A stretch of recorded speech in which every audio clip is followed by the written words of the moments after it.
So I've been thinking a lot about the creative process, specifically advice, and I've had a little bit of a revelation. That we all have too much advice, that we're drowning in answers, sometimes to questions we didn't even ask. We're self-helping ourselves to death, to creative death. Hi, I'm Jesse, a filmmaker and photographer, and I like to talk about the creative process and, ironically, give advice. And this week, my advice is to take less advice.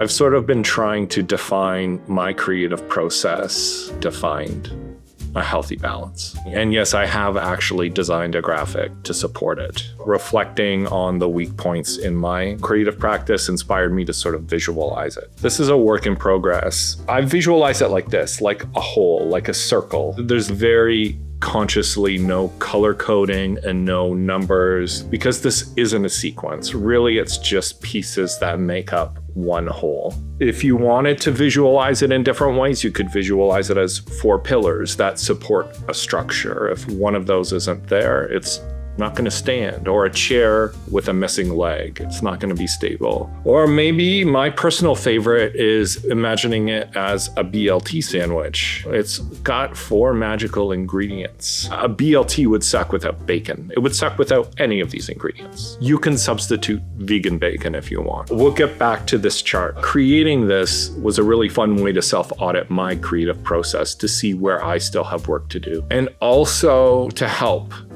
figure out that nebulous feeling of wanting to do more creatively, of knowing that you do feel fulfilled when you do creative projects, but for some reason you're just not doing them. Our modern world amplifies this feeling. We see all of this cool stuff around us done by really cool people, and we think to ourselves, oh my goodness, their work is perfect. My work is not perfect. I still have work to do. We start to watch videos titled What Not to Do and start thinking to ourselves, oh my goodness, I gotta learn more about what not to do so I don't screw up and look like a fool. What this does is it completely neuters that part of us that just wants to create. We keep telling ourselves we've got more work to do, it's that we're not ready. There are always people and things to cater to your insecurities. The algorithm notices when we tend to click on things that promise a fix, which just prompts the algorithm to create more things to feed that insecurity, rather than pushing you to the freedom and joy and fulfillment of creating. It's the beginning of falling for what I like to call the advice industrial complex. When you first start digging into your passion, everything blows your mind. You start to devour YouTube videos on the craft. I'm in the filmmaking space. You start very quickly learning about the 180-degree rule, about shutter angles, variable NDs. Hopefully, you've learned what a J cut or an L cut is in editing, technical fundamentals. YouTube is wonderful. It's objectively wonderful. I so wish that I had it when I was a teenager. The learning curve at the beginning is steep, but very quickly you start experiencing diminishing returns, especially if you're not pairing that learning with practice. In fact, there are no returns with no practice. Unapplied learning doesn't stick. And worse, you'll never realize or feel what advice is actually good or bad. I'm sure you've given someone some incredibly logical advice. They nod along, but down the road they haven't taken it. Their lives could have been different by now. I'm guilty of not applying advice until it's much, much later. Sometimes it takes you to really feel the pain before you take advice.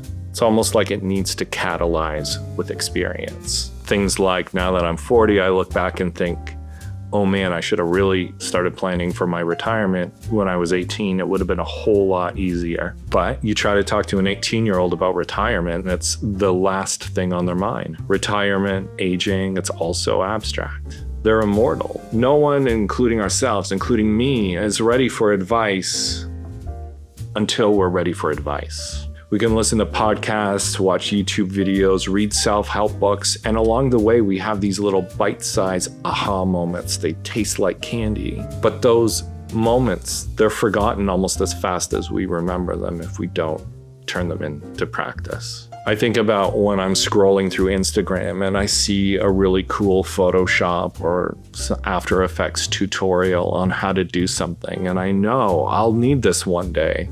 So you bookmark it and you file it away into a black hole of undiscoverability. It's like all the weird parts we stash in a junk drawer thinking I'll need this one day. And that day comes and we either can't find them or we forget we ever had them in the first place. It's these ahas, they dissipate as quickly as they enter our brains, while the people who posted them got the engagement they were looking for. The catch is that we're just trying to preemptively avoid failure when failure is and has always been the best way to learn. Kind of reminds me of a Michael Scott quote via an athlete who grew up in the next town over here who said something about missing 100% of the shots you don't take. More depressing takes from me coming in a minute. So let's go back to this pie chart, this BLT. I have it in 4 quadrants. Quadrants is actually the simplest in my mind. If you want to imagine a BLT is less than without one of the ingredients. You could argue with me about mayo and all of these things, just work with the analogy. I'll put a high-res version of this up on my newsletter. The link is below where you can look at past newsletters and subscribe if you haven't. The first quadrant we'll look at is technical learning, which is to understand the basics of our craft. In this quadrant, we learn fundamentals, we build specialized technical skills, peer review, auditing your work. This is all about improving yourself as a whole. This technical learning is where we get bogged down in taking advice. We spend all of our time feeling like we can somehow gather enough information, enough learning so that we could do our first project or do the next project fully formed, which is a tragic mistake. The place I struggle with the most on this is probably where a lot of people are over-indexing. In active consumption, this is where you build your inspiration. It's where you can study the masters, build that mental reference library. It's also where you just look at work and you reverse engineer it. Why does it work? Why is it good? Why is it bad? And then I would really suggest to seek inspiration outside. Jump into literature, visit museums to understand bigger themes outside of your specific craft or trade. And then these last 2 sections are the most fun in my opinion. So there's creative space, which is where you come up with an idea. I did a video on it, how incredible creative boredom is.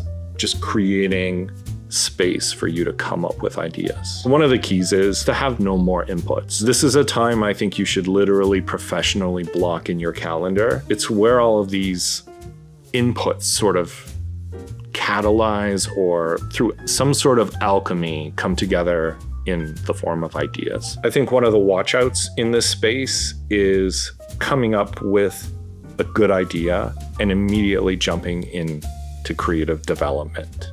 Usually your first idea is not your best idea, and the only way to know it is to come up with more ideas to measure it against and run out the clock on it. It's creating a space other than the shower to come up with ideas. The great next step beyond the shower is going for long walks. That's what I've been doing. It's a place where your body is busy with a repetitive task that is not difficult, and your mind can just drift. And the final quadrant on here is creative development. This is doing the thing. This is where a lot of us struggle to get to, including myself. That's where you take the spark that you found in your creative space and you bring it to life. So if we go back to the idea of this advice industrial complex, where we're getting stuck is in this technical learning phase. We think we're learning or self-helping, but with such diminishing returns, this is just procrastination masked as productivity. And I hold back my most depressing opinions on here, but if you want a more depressing opinion, humans are an incredibly hopeful species. So hopeful that sometimes we think if we keep looking, we'll somehow find the magical tip, trick, or advice that tells us that we don't actually have to do the work. That our personal greatness or specialness will just coalesce out of nowhere. Or we just end up being hustlers who spend more time trying to figure out how to cheat the system than it would have taken to just do it the right way. Doing the thing is the best part. It's the most rewarding part of creativity. You got to do it with the innocence and the confidence of a child. The process of trying and learning, the utter joy of just nailing an idea that you came up with, or even a portion of an idea. Set practice as the goal. Advice is nothing if it's not applied. It's the only way to know whether advice is important or if it's total bullshit. Create something and then turn around and ask advice for next time. And that advice will stick because it's permanently attached to a failure. I look back on things I shot on a camcorder and I can see the seed of my creative brain, a little bit of a joke or a story, and that very quickly overcomes the fact that it was shot on a camcorder. I remember my friend Matt talked the ad agency we were working at into buying a Canon 7D when it first came out. And I shot a little short with my nephew.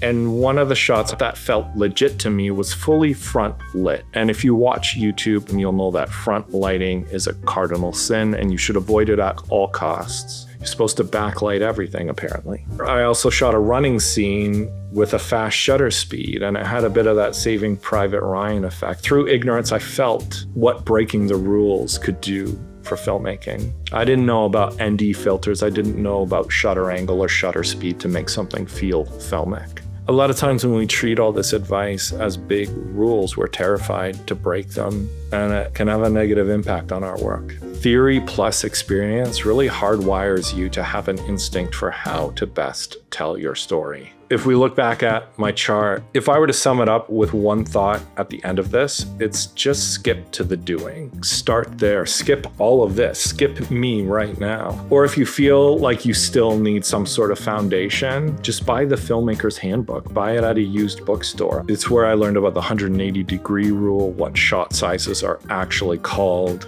all of the technical fundamentals. You'll learn more in the first few pages of that book than the long breadcrumb trail of YouTube. Link below. So are you ready to shoot something or to create your art or do your thing? No, you're not ready and you'll never be ready. But also, you're too ready. I've been mulling over this idea of advice, how we fall for it. It's almost like a Stockholm syndrome of just needing to constantly be soothed by advice, when the most exciting thing to do is to just create something and see it come to life. If this is something you're working through, let me know. Just don't fall for the advice industrial complex. Exciting phrase I came up with.